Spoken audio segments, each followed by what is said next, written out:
There is a story that begins in the streets of a city called Konya, sometime in the year 1244. And it begins not with a kiss, not with a wedding, not with a poem, but with a question.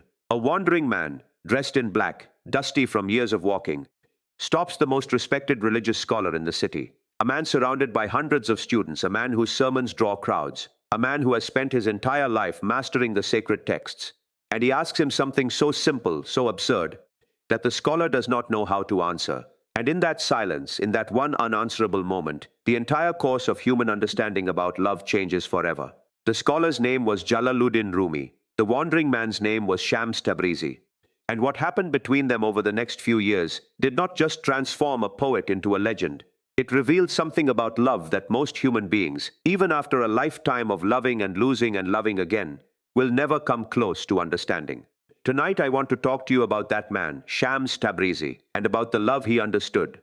Not romantic love as we package it in films and greeting cards, not the comfortable, safe, decorative love we hang on our walls like a painting, but something far more dangerous, far more honest, and far more necessary. Because Shams did not come to teach Rumi how to fall in love. He came to destroy everything Rumi thought love was, so that something truer could take its place. And I believe with everything in me that most of us are still walking around today loving the way Rumi loved before he met Shams, carefully, safely, intellectually, from a distance, and we call it love, when really it is only the shadow of what love could be. Let me take you back to that street. Rumi was already a giant of a man in the eyes of his society. He was a jurist, a theologian, a man of law and order and structure. He rode on a donkey through the streets of Konya, and wherever he went, students followed him, hanging on his every word, because his words were brilliant. He knew the Quran by heart. He knew the sayings of the Prophet. He could argue theology with anyone in the land and win. He had built an entire identity, an entire kingdom of intellect, and he sat comfortably at the top of it. And then this stranger, this rough, unkempt, homeless-looking dervish, grabbed the reins of his donkey and stopped him in the middle of the street, in front of everyone, and asked him a question that nobody had ever dared to ask him. Who was greater, the Prophet Muhammad, or the mystic Bayazid Bastami? It was, on the surface, a theological trap. Every scholar in that city knew the correct answer. Of course, the Prophet was greater, obviously, without question. That answer had been settled 1,000 years earlier. But Shams did not want the correct answer. He wanted the true one. And when Rumi, flustered, gave the expected reply, Shams pushed further. He pointed out that the Prophet himself had once said to God, "I have not known you as you should be known." A confession of endless yearning, of a search that never ends. While Bayazid, in a moment of ecstatic union, had declared, "Glory be to me, how great is my majesty." A man so drowned in the presence of God that he no longer felt any distance between himself and the divine. How, Shams asked, could a man who says he has not fully known God be greater than a man who says he has become one with him? Rumi did not have an answer. And that, right there, that not having an answer, is the first thing Shams understood about love that most people never will. Love does not begin with an answer. It begins with the collapse of your certainty. It begins the moment you realize that everything you thought you knew, every framework you built, every wall of intellect and status and control you constructed around your heart, is not enough to explain what is standing in front of you. Most of us spend our entire lives avoiding that collapse. We fall for people we can explain.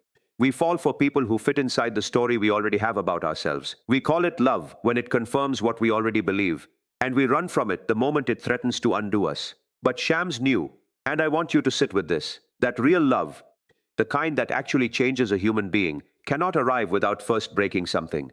It has to shatter your certainty before it can build anything real in its place. Rumi fell off his donkey. Some versions of the story say he fainted. Others say he simply stood there, stunned, staring at this stranger who had, in a single question, dismantled decades of careful learning. And from that moment, Rumi could not let this man go. He brought him home. He locked himself away with Shams for months. Some accounts say 40 days. Others say much longer. Refusing to teach, refusing to see his students, refusing to perform the role that had made him famous. His students were furious. His family was confused. The city gossiped. Who was this vagabond who had stolen their beloved teacher? What kind of hold did he have over him? And this is the second thing Shams understood about love. It costs you your reputation. It costs you the version of yourself that other people have grown comfortable with. The moment you truly love something, a person, a calling, a truth, you will lose the audience that only loved you for the mask you used to wear. And most people, when faced with that choice, choose the audience. They choose the mask. They choose to keep loving safely, from behind glass, where nobody gets hurt and nothing really changes. Shams did not let Rumi have that option. He did not want a student. He did not want a fan. He wanted to meet the naked, unguarded human being underneath the professor's robes, and he was not interested in anything less. What is remarkable, and what most retellings of this story soften or skip entirely, is that Shams himself was not searching for a disciple either. He had wandered for years, from city to city, always leaving before people could grow too attached to him, always refusing to stay anywhere long enough to become an institution. He had prayed for years for one thing, not wealth, not comfort, not even peace. He had prayed for a companion who could bear the weight of his company, because Shams was not an easy man to be near. He burned. He said things that offended people. He mocked empty ritual and hollow piety wherever he found it. He had no patience for anyone who loved the idea of God more than the reality of God, who loved the performance of devotion more than the terrifying, humbling truth of it. Most people found him unbearable. And I think this is worth sitting with for a moment, because we like to imagine love as something soft, something that makes us comfortable, something that soothes us. But Shams's love, the love he offered Rumi, and the love he demanded in return, was not soft. It was fire. It scorched away everything false. And the people who could not bear to have their falseness burned away hated him for it.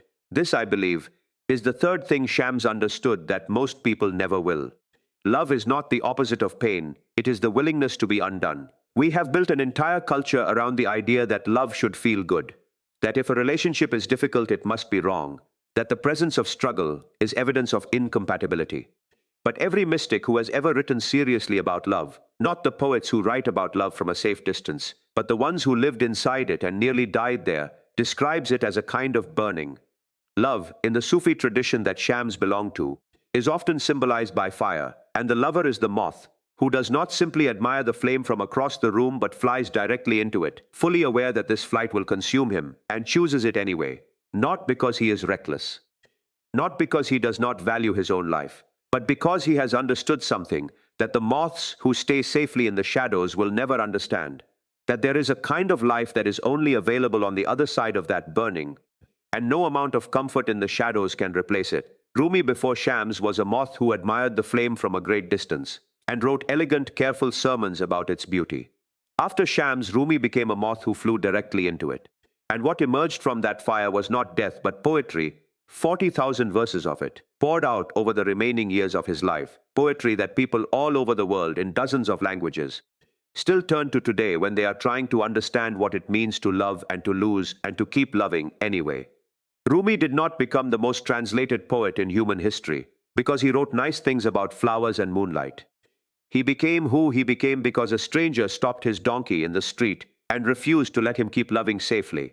Now I want to talk about what happened next, because this is where the story becomes almost unbearable, and where I think its truest lessons live. Rumi's students, and eventually even his own family, could not tolerate Shams' presence. The jealousy grew, the gossip grew. Some accounts suggest that Rumi's son, Aladdin, deeply resented this stranger who had taken his father's entire attention. The resentment in the city grew so intense that Shams, sensing the danger, disappeared once, vanished without warning, and Rumi was thrown into a grief so total that he stopped functioning. He stopped eating properly. He wandered the streets searching. He wrote letters. And eventually word came that Shams had been seen in Damascus. And Rumi sent his own son to bring him back.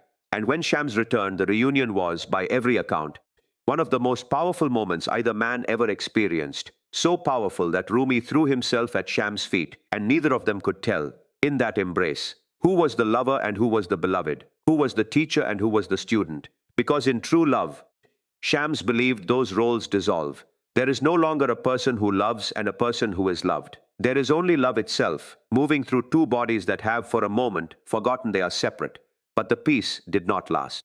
The jealousy that had driven Shams away the first time had not disappeared. It had only gone quiet, and it returned with more force than before. And one night, according to the most widely told version of the story, Shams was called out into the darkness and never returned. Some accounts suggest he was murdered by a group that included Rumi's own son, though history has never confirmed this with certainty. And the exact fate of Shams Tabrizi remains one of the great unsolved mysteries of medieval history. What we do know with absolute certainty is that Shams disappeared, and he never came back, and Rumi spent months searching for him afterward, traveling as far as Damascus himself, walking through the same streets where he had once sent his son to retrieve his friend. hoping against hope that he would turn a corner and see that face again. He never did. And here is where the story teaches us something that I think is the deepest thing Shams ever gave to Rumi, though he gave it, tragically, through his absence rather than his presence. At some point, standing in Damascus, having searched every street and found nothing, Rumi stopped looking outward. And he had a realization that would define the rest of his life and the rest of his poetry. Why should I seek? I am the same as he. His essence speaks through me. I have been looking for myself. He understood, in that moment, that Shams had not come into his life to be possessed, to be kept, to be held on to forever like a treasure locked in a chest. Shams had come to show Rumi something about himself that he could not have discovered alone. And once that revelation had been planted, once the fire had done its work, Shams' physical presence was no longer the point. The love had done what it came to do. It had cracked Rumi open and shown him the divine that lived inside his own chest, and that divine did not leave when Shams left. It stayed, because it had never actually belonged to Shams in the first place. It belonged to Rumi all along, and Shams was simply the mirror that let him see it. This, I believe, is the single most important thing that Shams Tabrizi understood about love, that most people never will. Love is not primarily about the other person. Love is a mirror. When we love someone deeply, truly, dangerously, what we are actually experiencing is a glimpse of something vast and eternal within ourselves that we could not access on our own. We think we are loving them, and we are. But underneath that, we are also, for the first time, seeing ourselves clearly, not the mask, not the performance, not the carefully constructed identity we present to the world, but the raw, trembling, luminous truth of who we actually are. And this is why love is so terrifying. It is not terrifying because we might get hurt, though we might. It is terrifying because it shows us ourselves, and most of us have spent our entire lives avoiding a direct look in that particular mirror. Think about the people you have loved most intensely in your own life. I would guess that what made those loves so powerful was not simply their kindness or their beauty or how well they treated you. I would guess it was the way they made you feel like yourself, more yourself than you had ever felt with anyone else. As though some door inside you that had been locked your entire life suddenly swung open in their presence. That feeling, that opening, is not something the other person manufactured. It was always there, waiting inside you. They simply had the particular key that fit that particular lock. And this is why, when we lose someone we have loved that deeply, the grief is so disorienting. It is not only the loss of them, it is the fear that the door will close again, that we will go back to being the smaller, quieter version of ourselves that existed before they arrived. Shams understood this fear so intimately that he built an entire spiritual practice around addressing it. His teaching to Rumi was, in essence, do not fear the closing of the door, because the door was never truly outside you. Once it has opened, it belongs to you. You carry it with you, wherever you go for the rest of your life, whether the person who first opened it stays or leaves. I want to pause here and talk about something that has been popularized in recent years, a set of teachings often called the rules of love, widely attributed to Shams Tabrizi, and made famous in modern retellings of his relationship with Rumi. Whatever their exact historical origin, these ideas capture something essential about the way Shams approached love, and I want to walk through a few of the themes at the heart of them, not as quotations, but as ideas worth sitting with tonight. One of the central ideas is that the way you see God, or the way you see truth, or the way you see love, is a reflection of the way you see yourself. If you approach the world with fear, suspicion, and negativity, you will find fear, suspicion, and negativity reflected back at you, in your relationships, in your understanding of the sacred, in everything. But if you approach the world with mercy and compassion, that is what will be reflected back. This is not a naive suggestion that positive thinking magically fixes everything. It is a much deeper claim about the architecture of perception itself, that we do not see reality as it is, we see reality as we are. And so the work of learning to love is inseparable from the work of learning to see clearly, without the distortion of our own fear. Another idea at the heart of this teaching is that most conflict, most cruelty, most suffering in the world comes from a lack of imagination, a failure to see the world through someone else's eyes. Real love, real understanding, requires you to leave the comfortable fortress of your own perspective and to genuinely inhabit, even for a moment, the perspective of another person, especially a person who is different from you, who believes differently than you, who has suffered in ways you have not suffered. Shams lived this radically. He was famous for engaging respectfully and curiously with people of every background and belief, at a time when religious and sectarian division was often violent and absolute. He did not do this because he was indifferent to truth. He did this because he understood that truth is bigger than any single human being's grasp of it, and that arrogance, the belief that you alone possess the whole picture, is the single greatest obstacle to love that exists. A third idea, and perhaps the one most relevant to how we live today, concerns patience and time.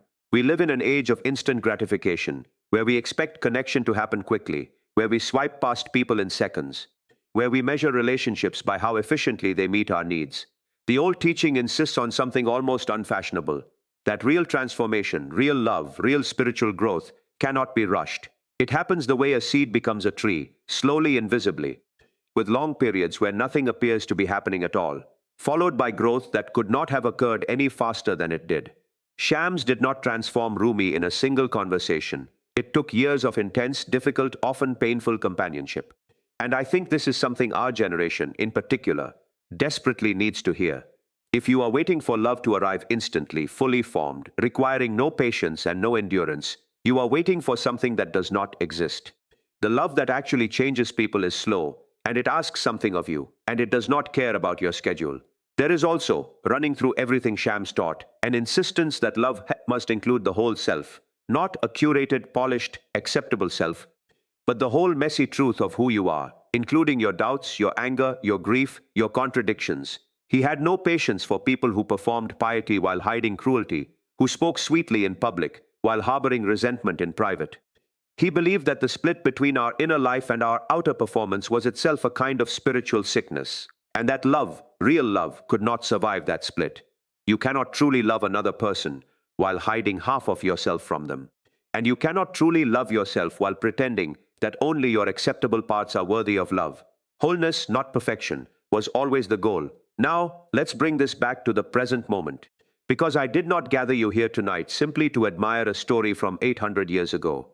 I gathered you here because I believe, with my whole heart, that we are living through a crisis of love, not a shortage of romance. We have plenty of that. Dating apps and rom-coms and endless songs about heartbreak, but a shortage of the kind of love Shams Tabrizi understood. We have become experts at performing love while avoiding its actual demands. We say, "I love you," while keeping careful boundaries around how much of ourselves we are willing to show. We fall for people who confirm our existing self-image, and we run from anyone who threatens to crack it open. We measure relationships by comfort rather than by growth. We want love that feels good every single day, and the moment it asks something difficult of us, we call it toxic and we leave, sometimes rightly, but often, if we are honest, simply because we have lost the stomach for the burning that real love requires. I am not telling you to stay in relationships that harm you. That is a different conversation entirely, and Shams himself would never have counseled anyone to remain in a bond built on cruelty rather than transformation. What I am telling you is that many of us confuse discomfort with harm, and we confuse the ego's fear of being seen with genuine danger. The ego does not want to be undone. The ego wants to be flattered, protected, kept exactly as it is. And so when love arrives, real love, the kind that asks you to grow, to change, to see yourself honestly, the ego panics, and it dresses that panic up in the language of self-protection, and it convinces you to run before the transformation can finish its work. Shams stayed close enough to Rumi for long enough that Rumi's ego did not get the chance to talk him out of his own transformation. That is, in some ways, the great gift and the great danger of a teacher like Shams. He does not let you retreat into your comfortable smallness. And most of us, if we are honest, have spent our lives surrounding ourselves with people who let us stay small, because it is easier, because it does not hurt, because the fire is frightening. But here is the thing about fire. And here is perhaps the final and most important lesson I want to leave you with tonight. Fire does not exist to destroy you for the sake of destruction.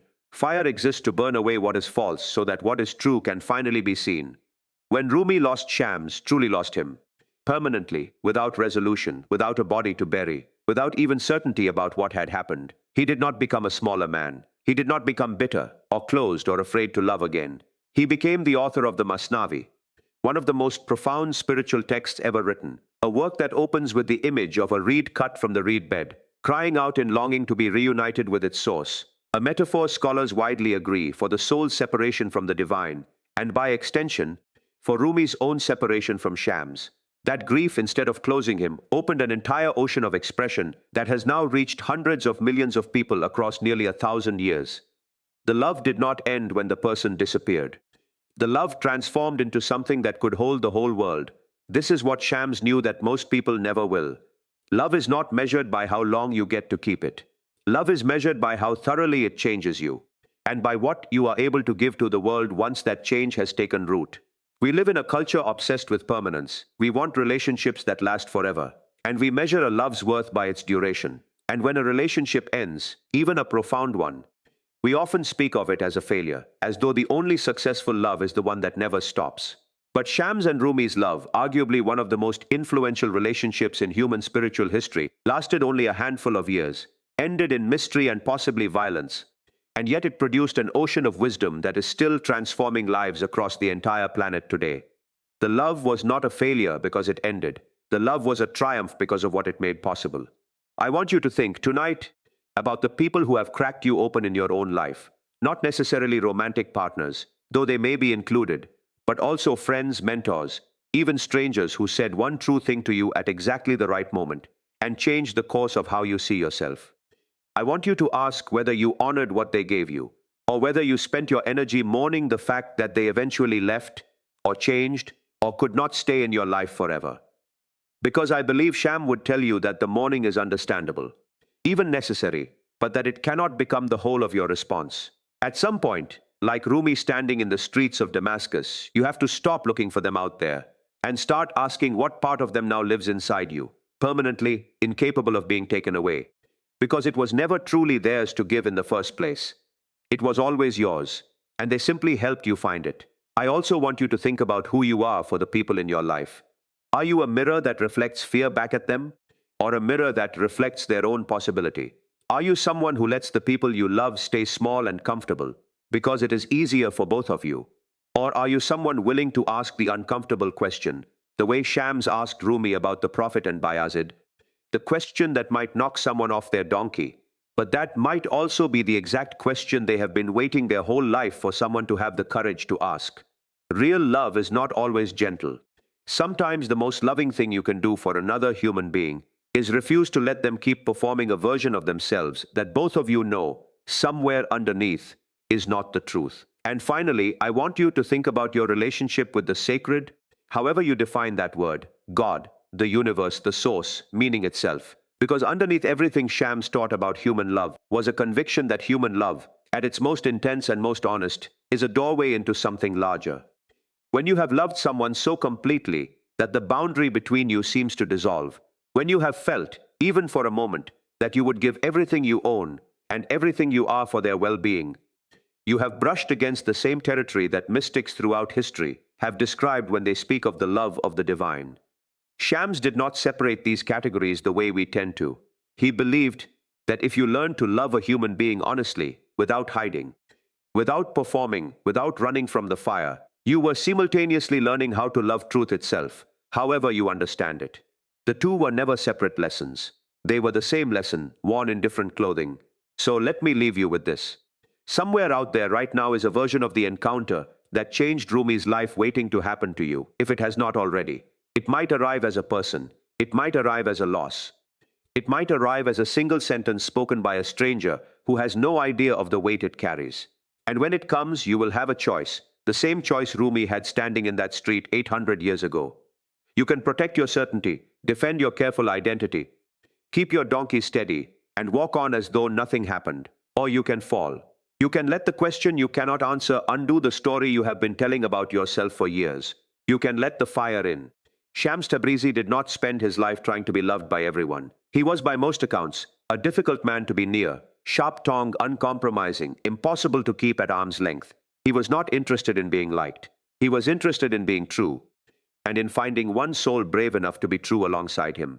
He found that soul in Rumi, and the two of them, together, however briefly, however tragically it ended, produced a light that has not gone out in 8 centuries and shows no sign of going out now. That is what real love does. It does not ask to be safe. It does not ask to be comfortable. It does not even ask to last forever. It asks only to be true, all the way down. And it trusts that whatever is built on that truth will outlive both the lovers and the love itself. That is what Shams Tabrizi knew about love. And I believe with everything in me that it is still available to every single one of us tonight, the moment we are willing to fall off our own donkey and ask ourselves the one question we have spent our whole lives avoiding. Thank you.